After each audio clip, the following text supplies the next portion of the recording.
Welcome to the Circular Firing Squad. I'm Marty, a counseling faculty at Kent State University and host for Circular Firing Squad. We've got 6 members, 6 questions, and 6 answers for each question. Questions are generated by each squad member and run from the ridiculous to the serious. We're going to be doing something I'm going to try and do for our listeners. I'm going to try and do something a little different with the information about the show, because each time you get a new episode, you get sort of a teaser for 3 questions that are in the show when you look at the show description. Well, I think it's some of the questions that come up are great, but you might not know them by just looking at the teaser. So what I'm going to do is include all of the questions and who put the questions together in the details of the show. So if you are using a pod catching service and you look into the details of a particular episode, you'll get everybody's name and everybody's question that they submitted. So all 6 of the questions don't fit into the show description, but you'll be able to find out those questions in the show if you want to zoom ahead or zoom behind. We'll put some timestamps in it too, so it'll make it a little easier for you to look at and listen to shows. So everybody's here tonight. We've got a full crew, and let's go ahead and do a roll call. Hi, I'm Steph Martyr, doctoral candidate at Kent State University and practicing clinical counselor. Hi, Eric Perry. I'm a clinical faculty member at Southern New Hampshire University and co-host of the Tech Savvy Professor. Hi, everybody. Elliott Ingersoll, professor of counseling at Cleveland State University and co-host of Apply Topically. Hi, everyone. Gina Martin. I'm a doctoral candidate at the University of Iowa and affiliate faculty at Northwestern University, also co-host of Supervision Time. Hey, everyone. Jenn Cook, assistant professor, counselor education and counseling psychology at Marquette University. Steph, you've got the first question. What's the best question you've gotten from a student? Eric. So I had to think about this one a little bit, and one sticks out in my mind. One of the first courses I taught was an intro course, and just basically introducing the profession, its first night, and someone raised their hand and asked about salary. And I commented on salary, saying that, counseling isn't the most lucrative profession in the world. You can make a decent living and do okay, but there's definitely professions that you could go into that are going to make you a lot more money. So the second question was probably the best one that I've had, and that's, why did you choose this profession? And it was clearly a knee jerk after hearing my response from the other student, and gave me a little bit of pause. And it led me to talk about the differences between this profession and others. And what is so appealing about being a counselor versus a social worker versus a psychologist, a psychiatrist, or medical professional, and how I identify with the profession and have found home and comfort here. And I think there were a lot of students that night that connected with that, and it became a part of my regular lecture in that first course to have that really upfront conversation about why I chose this profession and why it might be or not be for others in the room. And I think the individual who asked that question dropped out. And I think that's okay. If this doesn't fit for you, if it doesn't, mesh with how you believe people change and operate and how you should approach that, if it doesn't meet your needs financially or wants financially, then you probably shouldn't be here. And I think it's better than wasting a couple of years and finding out it's not for you. So for me, just that why question, why were you here? Why did you find your way here? And why do you stay? Was really the most impactful question I've had. I think for me, I might have alluded to this in a prior episode, but it was a student who said, we were in psychopharmacology class, and I was talking, we do it from an integrative perspective, and I was talking about all the problems in the pharmaceutical industry. And the student was like, well, Dr. I, you've done a TED Talk, you've done books, you've done articles, You've lobbied about transparency in the pharmaceutical industry. What impact do you think your work has had on those things? And I said, I thought about it for a minute and I said, none, absolutely none. I mean, honestly, nobody in the pharmaceutical industry cares what a counselor educator in Ohio thinks. But I said, I will amend that to say that what I learned when I realized I couldn't impact change in this bigger sphere was that my sphere of influence was different. And I felt like I was teaching people to think critically about these issues while also learning the basics. And that was actually helpful to me because I have an inner crusader who's like ready to go off, and it's just like, yeah, you gotta stick within your sphere of influence. And that was what the person's question kind of helped me tune back into. Gina. For me, I thought about this in a more general sense. So some of the best questions that I've ever gotten from students are the ones where I can tell that the wheels are turning. I can tell that they're anticipating the next step in the counseling relationship or in the counseling session or whatever the situation might be. And I love those types of questions because they make me excited as an instructor, and you can tell that students are engaged and you've got this great back and forth. So those types of questions are the best ones. But I also have to share this other story. Recently, I was talking about neuroscience and counseling, which I know is a little bit of a controversial topic, but my dissertation is on that topic specifically. And one of my students asked essentially, why do you think it's important to integrate neuroscience into counseling? And I realized in that moment, that was essentially my entire first part of my dissertation. And I had to practice talking it through. And that student didn't know, obviously, in that moment or anything, but it was a really good rehearsal for the upcoming defense. So that was one of the greatest ones that really sparked my thought into, okay, I actually have to come up with an answer for this. I kind of took a broad approach too, Gina. And I would say that the things I love the most is not just when I see the wheels turning, but when I see students are starting to pull together multiple topics and they're starting to pull together like multiple concepts from different domains and make sense of something that's more complex. Because I have to be honest, like the basic textbook questions of like, well, the author said, and it's just pretty straightforward. I mean, I answer those questions, but they don't get me excited, and they don't feel as rich. I mean, they're absolutely necessary, of course. And by the same token, I love when we start pulling things in. I also really love it when students feel confident in their skills or confident in what they have read and understood to ask questions that they fear could be disagreeing with the text, with me, with the profession.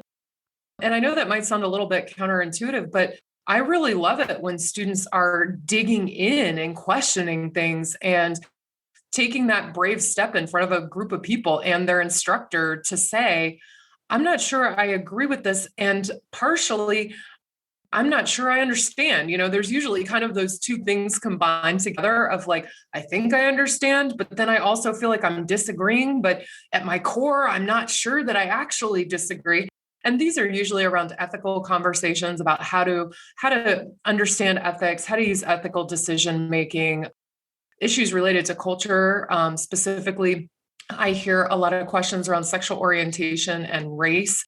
Those are two that come up really frequently, and those take a lot of bravery. And so I love questions that take bravery to ask in a public space and to engage in a public space with topics that are challenging.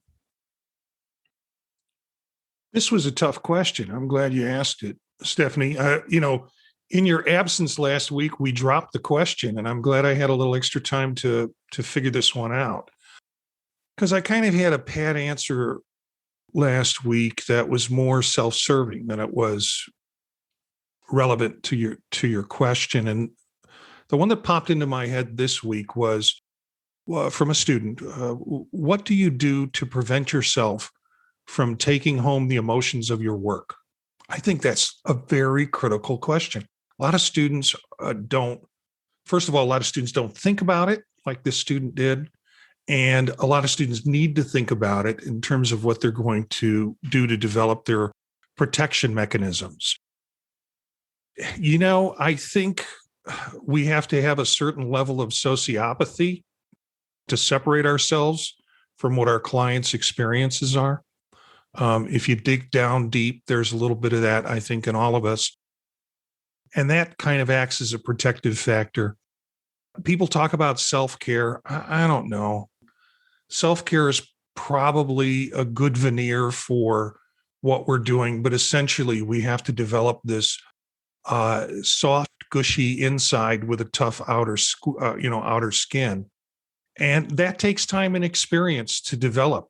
My only hope for students is that they develop that over a period of time before they emotionally get very distraught from the work that they're doing, because that's quite capable, quite possible for students. You just can't go home every day where you take home the pain and the problems that other people face until you develop some mechanisms to effectively detach from it. Steph? Yeah, no, these answers are interesting because I oftentimes you have an answer kind of in your mind when you ask this question. I think this was more just, oh, this sounds like it would be a good question. I didn't have a specific answer in mind, but in that kind of broad sense, I think it's sometimes the questions that you don't expect from certain students to where I'm thinking back to being a master's student, and there was a student, in the cohort with me, and oftentimes she would make comments, and they were perfectly fine comments, but very just it almost seemed naive in a sense. And then I don't know, just once in a while, she would say the deepest stuff. It would just be like, what was that? Where did that come from? And it was amazing. But it would just be like, you'd be going along and it was all vanilla. And then all of a sudden, like, whoosh, you got like the chocolate fudge and the sprinkles and the peanut butter cups. And it was fascinating. I wish I could remember something specific that she had said in one of those moments, but it was just, I don't know, it would blow you away sometimes. At least it blew me away sometimes. So that's it for that question. What's next, Eric? All right. Well, changing the tempo a little bit. What are your favorite outdoor hobbies? It's kind of sad. I had to think about this for a little bit because I guess it was hiking and biking, for sure. But I have to add, to be totally honest, and I'm going to put a pause here in case Marty thinks we should just edit this out. I think hiking, while one is taking a field trip to the frontal lobes, that's exquisite. And I would just have to say that's one of my favorites. But if we don't want to put that out there, hiking and biking, maybe chopping wood, but hiking and biking for sure. Gina. Previously, in a previous life of mine, I loved to ski, and I was a fairly decent skier. I had some friends who were actually professional skiers, and so we would go out to usually Utah and do some of the Olympic runs. We would do some of the big mountains there, and we would, life being a ski bum, and actually looked at going to Utah for my PhD and trying to figure out a way to get out there so I could ski more frequently. And it never really worked out, which is probably a good thing because I need to be close to my family and all that with having a baby. But that was something that in an alternate life, I would love to pursue. My dad was also a big skier. He spent a lot of time out there living under ping pong tables. And he found a lot of great people out there and really took up the passion of skiing. So he taught us when we were really, really young. And it's just a hobby that has kept me engaged up till now. So I love to be outside. I did not grow up around snow. As y'all know, I grew up around heat and water. So, I always joke, I don't think this is literally true, but I always joke that I learned to swim before I learned to walk. I've always loved being in the water. I'm a strong swimmer. I don't find like fun in like going and swimming laps in a swimming pool. That seems really kind of boring to me. Pools are for Marco Polo and chasing people across the lanes. Like if you're gonna be doing some laps, you're gonna be chasing somebody, because when you grow up with pools, that's the kind of stuff you do.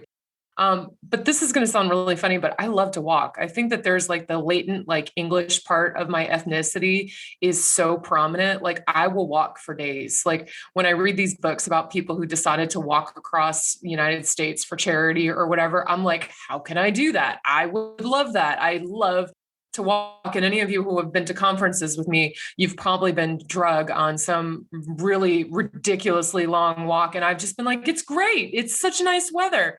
And I think I recall Marty one time being like, Jen, it's raining and it's 45 degrees. Are you kidding me? Like, let's find some place to eat, But I love to walk. I love to barbecue. Like I don't have a patio or anything. I live in an apartment right now and in Milwaukee. So, the grilling season here apparently is only 2 months. But when I lived in Colorado, we grilled 24/7, 365. Like people just move the snow out of the way and keep grilling. Maybe they do that here, but I don't have a patio, so I've never seen anybody do it. But I love to just sit out and read, walk, water sports, boats. Like I grew up around boats, both ones with motors and ones without. Yeah, clearly I like to be outside. I'm going to stop now, but love being outside. Yeah, I've had that experience of walking with you. I think Eric was with us too, where we walked all over San Francisco to look for a restaurant and then decided by the time we placed a table, we would make it back to the dim sum place. So yeah, I remember the walking for food with you. Outdoor activities for me, it's biking. I enjoy biking. The walking is too slow for me. It doesn't feel like exercise. So I like to feel like I'm getting somewhere and doing some exercise at the same time. So it's biking. Aileen and I also kayak. She had a knee replacement a couple of years ago, and that slowed down her biking. So it's a discussion between us whether we're going to go biking or kayaking.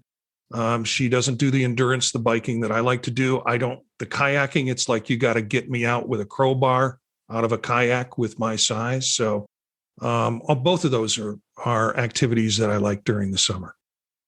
I'm like so many of you. I mean, all of that stuff. My favorite times were summer camp where I was lucky enough to go, but you got to do basically whatever you wanted, whether it was water skiing or rock climbing or splunking, just like caving.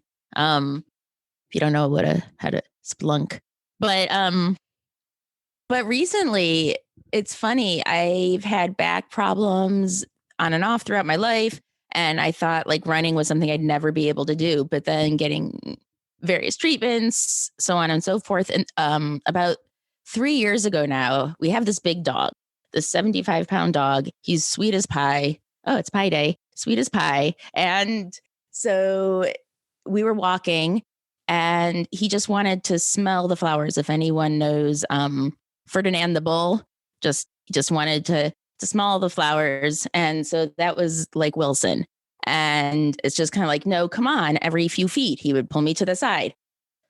All right, dog, look what you made me do. Look what you're making us do. And we started to run. And from then we just kind of kept building and building. And now we enjoy taking runs several times a week when we can outside, 3 to 4 miles at a time. And it's just become something really enjoy and really look forward to. Nice. I with spring coming, I just got to thinking a lot about what we can do here in the north, right? Once the weather improves, we can actually get outside and start doing some things. And I really enjoy fishing and hunting, golfing. I'm not good at any of those things, by the way. But I enjoy doing them just the same. So just being outside We had a deck put on our house recently, and I'm fine just to sit out and read, just to be outside. There's something comforting just about being away from the computer and away from the work. And, sometimes over the winter months, I feel like I need to get out. So I've often had the conversation, my wife and I, about moving south somewhere where the winter's not quite so long. I lived all over the country, but my wife grew up here. She's lived here her whole life. So she's not as keen to leave as I am. But, I'm sure eventually we'll start heading somewhere where it's warmer and we can do those things all year long. All right. So I guess the next question is mine. Now, my question is, what lies do you think or feel higher education institutions perpetrate or perpetuate? I think both words actually can work on that. Gina. Yeah. So as I'm looking out to my future career and starting out on this journey, my answer is kind of based off of last week's conversation a little bit with tenure. So I feel like that's a myth. I feel like it's a fantasy of the higher education fairy tale. And it's something that feels so far out of reach. There's the lie of, well, once you graduate, everything will be fine. Now, I know that's not true. I'm not naive on that front. But the promise of making it through the PhD, making it through the first few years as an assistant professor, that it feels like all a big lie. I don't know. I could be mistaken. Fair enough, Gina. As somebody who just completed that process, there's lots of little lies in it. And it seems like tenure is going away in so many places, which we've discussed on other shows that I have some problems with. But anyway, I'm going to confine my discussion to the lie of we welcome diversity. I think that so many institutions have put this on their website, thrown it into their mission statement, try to espouse it within their values. But when you show up, it's conditional over and over and over again. And I have to say, it's getting a little old. And I'm saying that as a person who is white. I am sick and tired of it in terms of race. I'm sick and tired of it in terms of gender. I'm sick and tired of it in terms of sexual orientation, religion, ability status. Make the list, because these institutions were built for and serve white men and a particular type of white man. In most cases, Protestant, could be Catholic at some points, presumably heterosexual. This lie has got to stop. If you are not all in for social justice, if you are not all in for legitimately evening the playing field and knocking down the structures of inequality, quit advertising it. This is a tough question. I think I'm going to get myself in some hot water for this. I think the big lie that higher education institutions are perpetuating is that we're preparing higher reasoning students. We've moved away from teaching ways to think and more what to think. We're teaching content. We're not teaching thinking anymore. I remember walking away from a liberal arts education 23 years ago and felt as if I had a broad education in terms of what's out there in the world. But I also felt like the difference between high school and college for me was I had different pathways to think. And I don't think we're getting there. Now, we're in professional development programs, essentially. We're dealing with graduate students who've gotten past that undergraduate degree, but we're not teaching them ways to reason around issues. We're teaching them information around issues. I think broadly, it kind of comes down to the lie that they're about students rather than money, and that it's about giving students what they need and making sure they're prepared and they can get through without having to mortgage their whole life away and really sign up to be in debt forever the way things are set up now. And I don't know how that's really helpful to students either. And we've seen in models in the past, there were really great institutions that were even free to students. For example, my mom went to Brooklyn College, and that was, if you did well enough in high school, you got to go to college for free. And it was a good education. I remember even going to the local community college at some point, and I thought some of the classes there were actually better and taught by better instructors than at a really well-renowned graduate school I went to in Boston. The fact that you need to pay a lot to get a better education is a big lie, and that universities and higher education institutions are set up to be supportive of students rather than their own bottom line. So I'm going to run a bit with Steph's point. There's this thing that goes around that the more you pay or the more prestigious the name, the better the education you get. And it's just not the case, right? I think we start to look at this and what education is and what we need societally is access, right? We need for everyone to be able to access this, to be prepared for it, to be able to get there. And I'm comfortable enough sharing that I made a lot of mistakes coming this route because no one in my family before had. So there were a lot of things terrible my freshman year. I thought student loans were just fun money.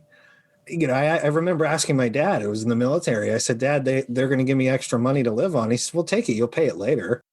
Whatever. He's like, you sign up again, you get a bonus. I mean, he was thinking about this from the military perspective. And I know so many times you hear about these K-12 institutions that they don't prepare students for the reality of what college is, what the career pathways are. I think higher education institutions continue. Where on the top 100 is your institution? Who cares? Right? I mean, who actually cares? It goes back to this same thing that frustrates me so much about so many things, is that we judge and make these decisions based on names, labels, appearances, and not substance and quality. Right? We don't know how these students are being treated, but we know that they have great cafeteria food, and you know what I mean? And these are how we're rating these, or they're Ivy League, so they're obviously hiring the best of the best. No, they're just continuing to perpetuate this cycle of, affluent individuals who walk in and walk out of these circles, ill-preparing students and ruining their financial futures. We're not looking at education anymore as quality, but rather a number, a figure, and a label. Sometimes I equate it to the fashion industry, right? Because it has some of the same kind of silly and sick qualities. And you see it in commercials, you see it in advertising and recruitment programs, and having some responsibility in that area in the past in recruiting students, it was kind of sick.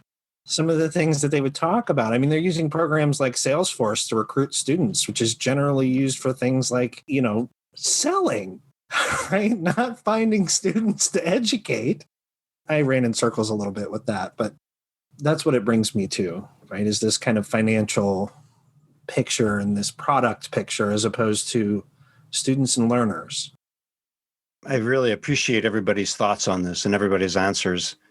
And, I'm in agreement with all of them. I think that there's a dominant white culture set of norms that runs the institution, and they put diversity out there on the banner hat as if it's important. But when push comes to shove, that is subjugated to the bottom line. And I think one of the most disappointing periods of my life was trying to point this out to colleagues of mine based on pretty clear evidence. And they were just like, I don't want to hear it. I don't want to hear it. And I'm like, well, you ought to hear it, because you're the same people who want to have diversity retreats for departments, but it's not the department, and it's not the college, and it's not the graduate programs. It's the whole freaking thing. You have to take it from the top down. It's all white dominant culture rules. And it's a huge problem. Something else that really freaked me out, my son's going to a state university, and my partner and I were helping him get his stuff filled in, and he got a scholarship and he accepted it. And then a default menu popped up that basically said, you can accept this assistance too. And it was a Stafford loan. And I'm like, oh, whoa, whoa, whoa. Since when are universities advertising Stafford loans to students? He doesn't need it. And I was like, holy crap. If I was a first generation student, I'd think, oh, this is part of my award, or yeah, more money, sure. It just galled me. It was so frustrating. And what I realized is there is this is conspiracy stuff, so I will own it with a caveat. But it appears to me that the university is in collusion with the larger market forces of people who make money from students taking out loans, and I think that's wrong. My first advising appointment with every one of my advisees is, let's talk about student loans and how few you can survive on, because they're going to give you far more than you need. But we really need to talk about, who is this for? It's really not for you. It's for larger forces that are not looking out for your best interest. So And thanks, Elliott, everybody. Elliott, I want to add to that, because it is no accident or coincidence that when the student loan cap came off in 1992, that's when the cost of tuition, room, and board went exponentially through the roof. So folks, look back through the history and understand that's when the inflation happened. So this idea, if you went to college and completed college prior to that time, and you could work for the summer and earn enough for a year of tuition, room, and board, please do not tell that to anybody who went to college after that they should have that expectation, because that has been put on people and the collusion is there. And I'm sorry, but I had to jump in on that one, because for whatever reason, I didn't mention economics and social class in my rant, which is kind of bizarre given the fact that that's what I research, and I'm first gen. Yeah, that was an interesting leave out, but thanks for letting me jump back in. No, I very much appreciate it. Like I had shared before, I got through my master's with about $3,000 of loans, and I was terrified about that. I was working as a GA and a musician, and I earned enough living in Youngstown to pay my rent, to pay the other stuff the GA didn't pay for. And I'm just like, wow, that is such a different world, because they wouldn't give me any more than that. And I'm kind of grateful for that. I think that's where I think regulation has a really good, especially with someone with an ADHD brain and impulse control issues. If I had been my son and that thing had popped up, oh, here's some additional money, I'd have been, oh, good, click, Yeah. Wow. Well, if that were the case where you could work over the summer and pay for your entire next year's tuition, I went to Pepperdine in California. I would have had to be an investment banker for the summers, and that would not have panned out well. Switching gears to a new question. What is a tradition that you have that has significant meaning to you? When I was growing up, my mom started working the early morning shift at a nursing home. So probably around the time I'm going to guess I was 10 or 11 years old.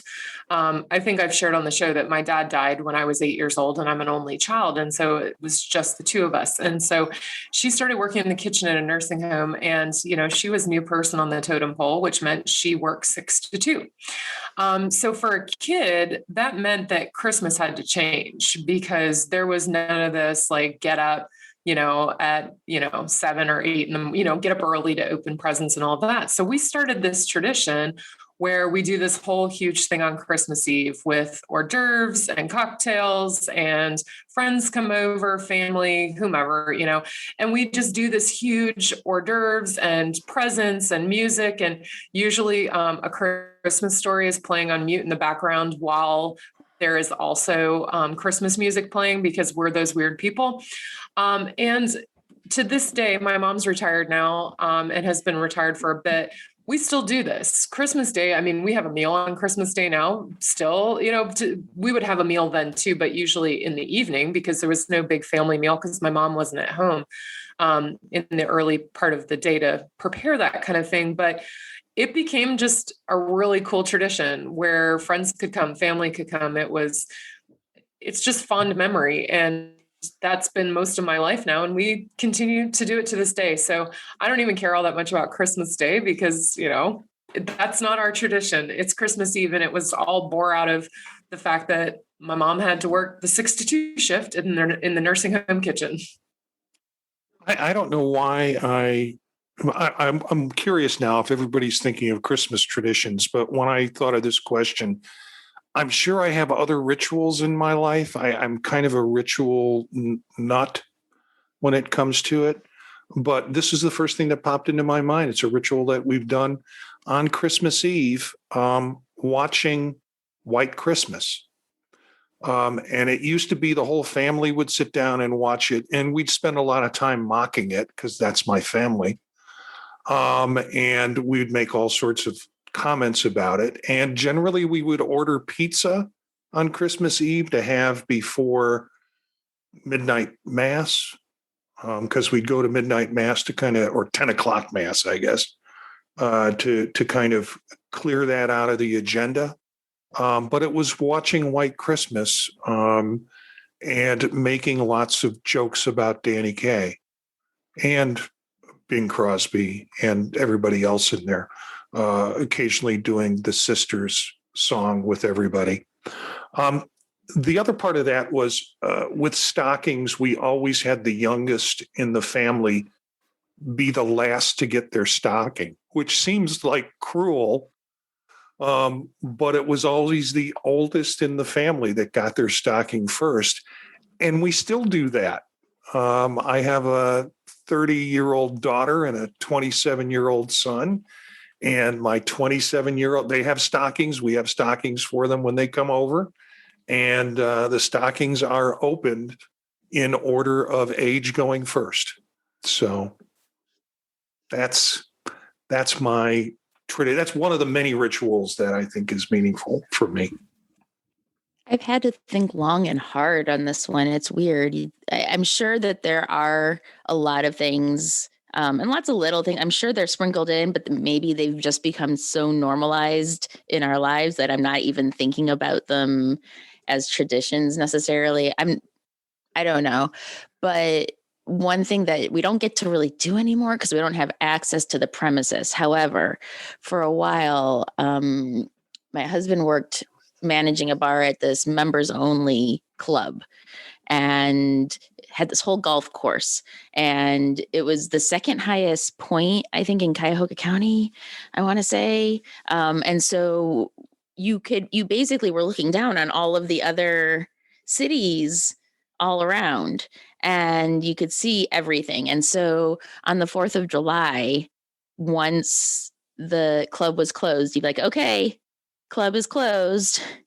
Come on over. I'd bring some wine and some snacks and whatever. And we could sit on the roof at the club and watch the fireworks in all the cities all around. So it would just be like you got the fireworks show in 360 view.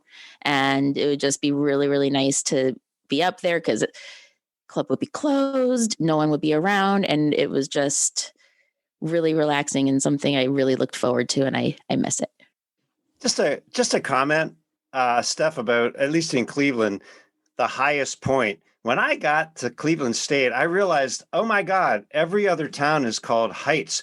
Cleveland Heights, University Heights, Mayfield Heights, Garfield Heights. And I'm like, now I want to get a geographer and go in and figure out, all right, who the hell's actually the highest here? Because you all are making some claims and it's really starting to bug me. Just my own stuff. I think we should probably make that a mission.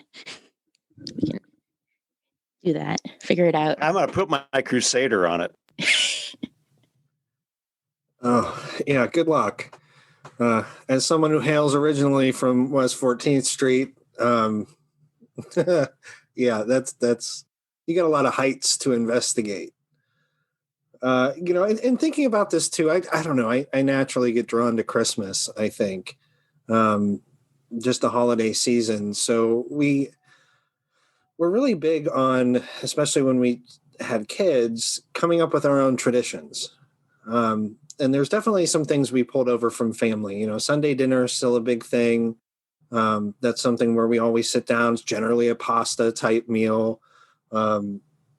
There's those things that that we brought over, but we wanted our own. And we decided that we were going to secretly buy each other Christmas ornaments every year. And we have the giant ugly tree, right? Nothing's coordinated. It's all these like random hodgepodge ornaments that the kids have made and that we've bought for each other over the years. And most of them are kind of like gag gifts sometimes. But it's always a lot of fun. So now that the kids are a little bit older, we pair off. And this year, my daughter and I shopped for my son and my partner, and we ordered them this year because we couldn't shop in person. So like we had to create this whole scheme of Amazon rules and who could look when, because they couldn't see which ornament was coming for whom. They created this whole Amazon mess. But we still managed to honor the tradition and keep them secret and then give them to each other. And we do that when we go and pick out and then set up the tree. We exchange these ornaments and they're always fun. It's always a good time. If anybody's, familiar with the area, Crane X is this huge kind of Christmas store right down the street from us. And you can never run out of things to shop for. They just have tons and tons of new stuff every year. So it's always a lot of fun. So that's one tradition I really enjoy. There's so many. And my first thought was Samhain and Beltane. I got really into pagan ideas and practices, and like the idea of a bone fire where you take bones of animals and you burn them in the fire to ward off the evils of the last year. We did a big one for 2020. I was just like, yeah, got to get rid of that. And Samhain was when the veil between the worlds is very thin and those who have passed on can communicate to us. And of course, Beltane is more, the veil is thin, but we can communicate with them. And I've always really loved that. People in my family, not so much, and that's fine. I was like, okay. But Christmas, we would always watch George C. Scott Christmas Carol on Christmas Eve. But that led into a whole other thing where my son and I, he has a real thespian charge to him. And when he was as young as 3 or 4, we started doing book shows. I would read him bedtime stories, and then he started commenting on them. And then all of his stuffed animals, they would comment on the book show. Then we decided, well, we should record this, which he loved. And his mom was like, he's got to be on a sleep schedule. And I'm like, well, this is kind of important. Anyway, we would try to balance that. If you go on YouTube, you can still go, What Do You Know Book Show, but that's WHADDYA, What Do Ya Know Book Show. A bunch of our shows are still up there. We had the animals acting out panel discussions about the character development and the books we had. And then we actually redid A Christmas Carol with all of his stuffed animals. And for years, we would try to improve it. And my parents, they loved that. They love A Christmas Carol. So, that their grandchildren were doing it. My daughter helped out too. That was a big thing. And I was just thinking about that today because my son's 18, my daughter is 16, but we laugh a lot about those What Do You Know book shows. We even did a political edition for, I forget the year. It was when Obama was running against Romney, and we're going to stay up all night bringing you election results. And we did the whole thing. So it was a hoot. Wow. Well, Elliott, I'm going to have to look that up for my 2-year-old. I think she'll enjoy some of those shows. So this one, for me, I went back and forth with what tradition I was going to share tonight. And one that sticks out, I hate to be unoriginal, but it has to do with Christmas time as well. And so I come from a big Italian family. So our family gathers around food. Food is oftentimes like the centerpiece of our family gatherings. So growing up, my mom's mom passed away way before I was even born. My mom was really young. So we never had a maternal grandmother in the picture. But on my dad's side, he had this aunt who took that role for my mom, and she would come and stay with us. She didn't drive, so we would have to go and pick her up and take her to the grocery store and do all of those things with her. she would always arrive like 3 or 4 days before Christmas, and we would cook for 3 or 4 days up to Christmas. And she would always make these cookies. They were apricot cookies with like the little apricot jelly in the center, and then crescent cookies. And so every year, that was our big tradition, was making these cookies with Auntie. We called her Aunt Marie. And this was one of her last years. And so this memory really stands out to me, because every year we would make the cookies and there was always an inevitable disaster, and we would have to remake the cookies several times because they had to be perfect. One year I ate them all, literally every last one. And so we had to change it again. And then this particular year that I'm thinking of, so every year when we would make these cookies, we would have the Christmas music blaring in the background too. So think of like Mannheim Steamroller, like, the intense music. And we put these cookies in the oven and I don't know why we did this, but in some glass container. And when you put glass into a hot oven after it's been cold, it explodes. So we had an explosion in the oven, and Aunt Marie had a nervous breakdown. She was like horrified, and you've got the steamrollers going in the background, and she's horrified, and we have to remake the cookies. And so that is one of my favorite memories and favorite traditions that we continue now, even though she has since passed. That's one of our favorites. What research methodology would you like to try that you haven't used before? Wow. The one, I've done some different kinds of research methods, but for me, it would be action research. And that's a broad term, but the action research I think about is the action research where it's focused on your teaching and it is participatory with the students who are in your class. So you're actually asking students and designing the research question around something you're going to do in the class to get their impressions on it. So action research used to be really focused more on what happened in the classroom, and it used to use this model where it's participatory with the students kind of involved in saying, we'd like to know more about learning this. And then you would design it with them, you would do it, and then you'd get their experience of how they took the learning. So I've never had a chance to do that. I'm fascinated by that. I think I do other kinds of participatory research with Q and with other kinds of research that doc students I'm working with do.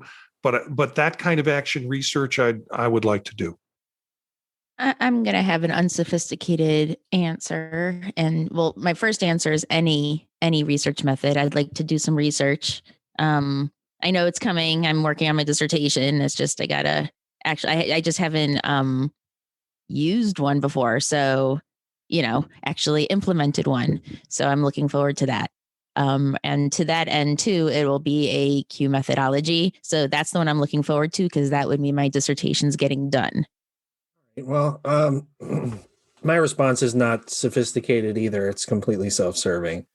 I want to do participant observation, but I want to do it as a participant, right? I think about just, if I were to do anything else or study anything else, I love the sociological kind of perspective. I would just want to live in and amongst a different society somewhere else, just to be immersed in another culture would be fascinating for any period of time. And I think about the places I've been around this country and what very little time I've spent outside it.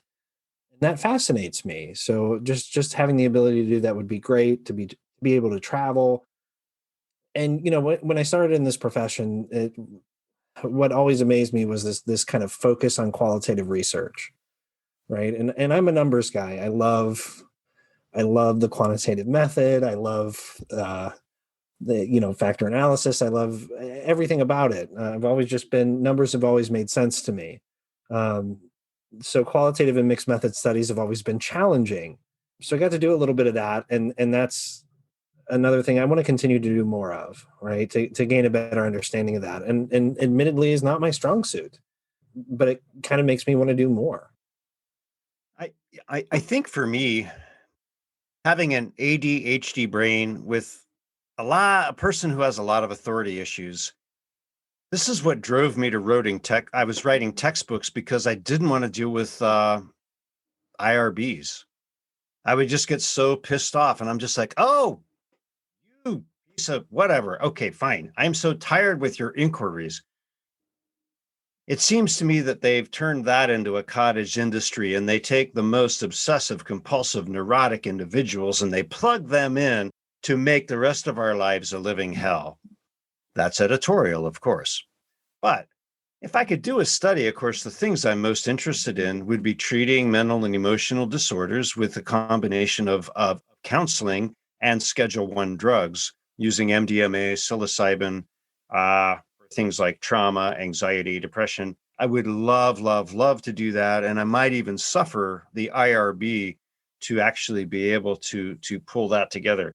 We got very close with an institution doing a ketamine infusion program for major depressive disorder, adding a talk therapy component to it. But in the end, they basically said, well, we don't want to expend any more personnel because they would have had to have an observer. It was disappointing, but it was like, we got that close, and it was worth going through the IRB for. So things like that, I would still gut up and try to get approval. Oh, Elliott, I have had my fair share of tracking down the IRB and harassing the agents on the other end of the phone. And I found out they don't really have much of a sense of humor in that role. But eventually the IRB got approved, and that's all that matters.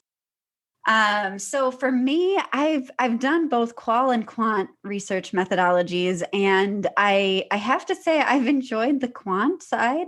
And I say that with such apprehension because as someone who hates numbers and hates statistics, it actually makes a whole lot more sense, and it's a little bit more clean and direct and faster, and in a place where you're wanting to get your dissertation done as quickly as possible.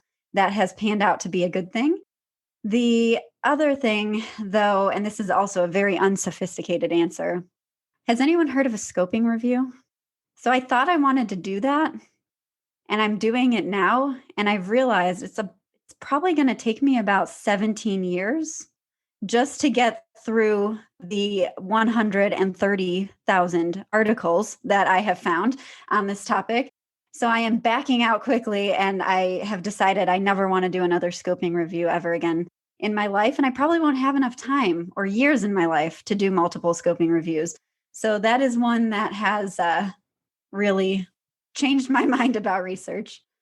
So I have a pretty non-sophisticated answer too, so y'all will love that. But the first is community-based participant action research. I would love to be in the community, specifically in a community mental health setting, being able to do that type of research. However, that's far more sophisticated than my desire to do a longitudinal study, which is almost entirely based on seeing those PBS specials of like 30 up, 40 up. Y'all remember these by any chance?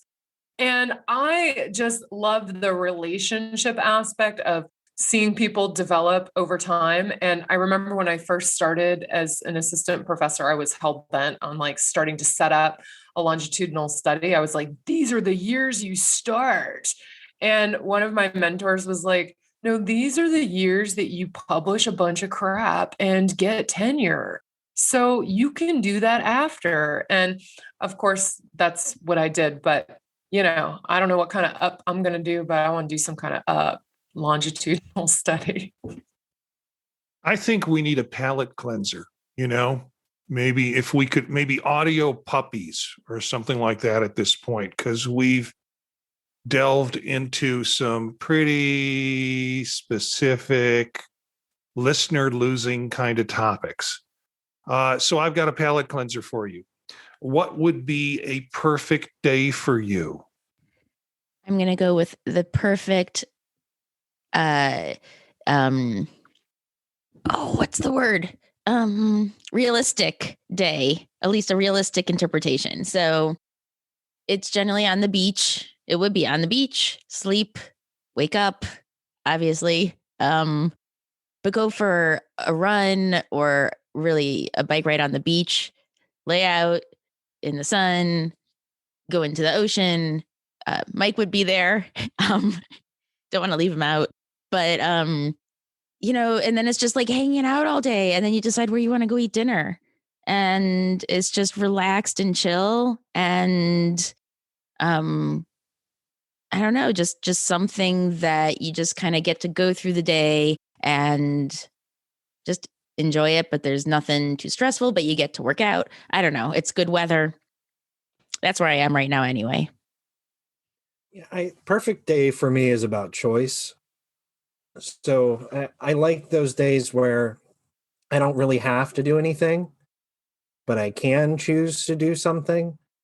And, every now and then we'll get one of those days where the kids don't have dance or don't have this or that or whatever. And, we kind of had an overabundance of that with COVID, but, generally just having those days where we're like, okay, well, what do we want to do? And we can decide what it is we want to do. And sometimes that's something stupid. I'm going to go clean the garage, and get some satisfaction out of that, or mow the lawn and then sit on the deck for a little while or whatever. It's just, I like the choice part. I don't think the environment for me is really truly important. It's just having the ability to say, okay, what am I in the mood for today? And being able to do that, or what are we in the mood for today? And being able to do that. Those are kind of the perfect days for me. Yeah, this was a hard question for me because I have experienced what I reflect on as perfect days, but as an imperfect creature, there's no way I could have planned that. There were days I fell in love, and the promise of love and the excitement and infatuation were just delightful. And everything, even the gravel on the path, seemed really special. There were days, I don't know, I was riding shotgun, while my brain took an idea, grabbed it like a football and ran it to the end zone like a Heisman Trophy winner, and I'm just sitting here typing and I'm just like, oh, lovely. It was lovely. And then there were days where I felt at one with nature. I had a thespian friend who did equestrian events. And part of this event was you would walk through the course that the horses were going to, run through. And it was a beautiful fall day. And I was just, it was very transcendent to me.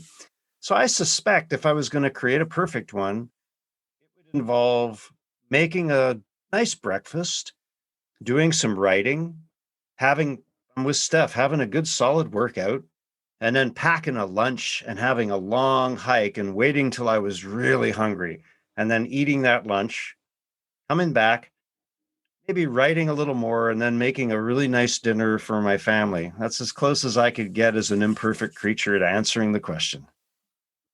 For me, the first thing would be not working on the scoping review, first and foremost. And then from there, I have to agree with Eric. The types of days where you get to choose what you do, have the freedom to choose and can structure your day, whether that's getting in a good workout, whether that's like Elliott, you just mentioned, like typing away, feeling that, struck by inspiration kind of thing. I love those days. And it could be something as mundane, like Eric, you mentioned, as cleaning the garage or, I don't know, making a frittata or something like that. Just something that's enjoyable, but that you have the flexibility to do that whenever you want. I'm going to give you what I need as the perfect day right now.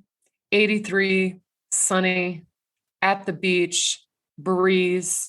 There could be some cool people I like talking to. I could be alone, either one. But here's the key. When I come back the next day into reality, there will be 0 new emails in my email box. Well, all great questions. I'm glad I asked this question because it put all of us, I think, into this place where we have to think about what our perfect day is. And that kind of calmed me down when I thought about it.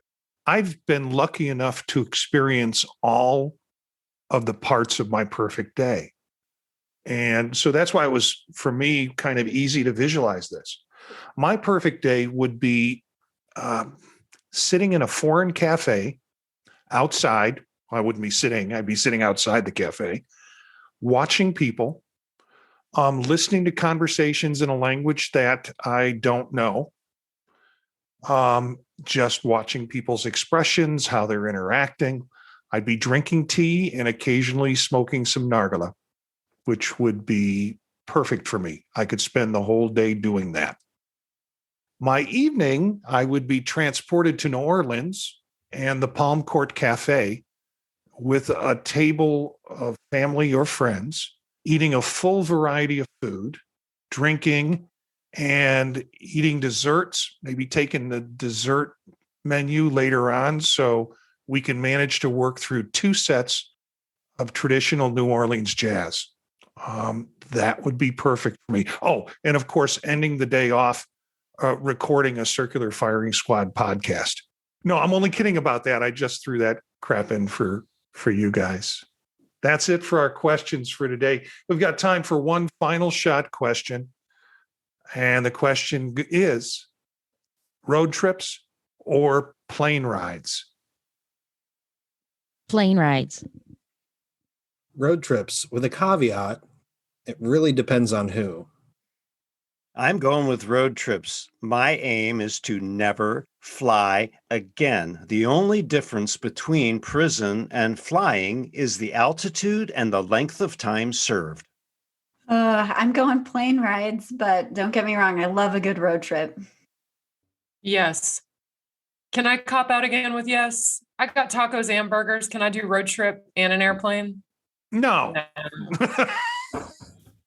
I need an airplane right now, y'all. I drove back and forth to Florida for Christmas. No, I need an airplane. Yep. Airplane. I've got some conferences coming up in the fall. I'm planning some trips to Chicago. I'm already looking at tickets. I'm already making sure that my TripIt is up to date and my Clear is available for me to get through airports. I am there already. Plane rides. Well, that's it for tonight. Thanks for the squad, Elliott, Gina, Stephanie, Jenn, and Eric. Look for some of these characters on their podcasts on thepodtalk.net. You can find out more about them at circularfiringsquad.net. We have a new show called Counseling Delphi, which will be a video live streaming show monthly on Sunday nights.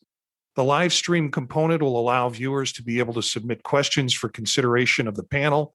Interested viewers are also encouraged to submit questions for the show through the show website, counselingdelphi.net. Shows will be available for later viewing with real-time transcription, and the audio from the live stream will be converted into audio podcasts to be released on all major podcast services. The first Counseling Delphi show is Sunday, March 28th at 7 p.m. It's on the topic of distance counseling, and pay attention to the website. We'll give you directions on how to get into it. Our theme music is from Menage a Quad, Real Swing Shet. That's it for this episode of the Circular Firing Squad. Ready, fire, aim.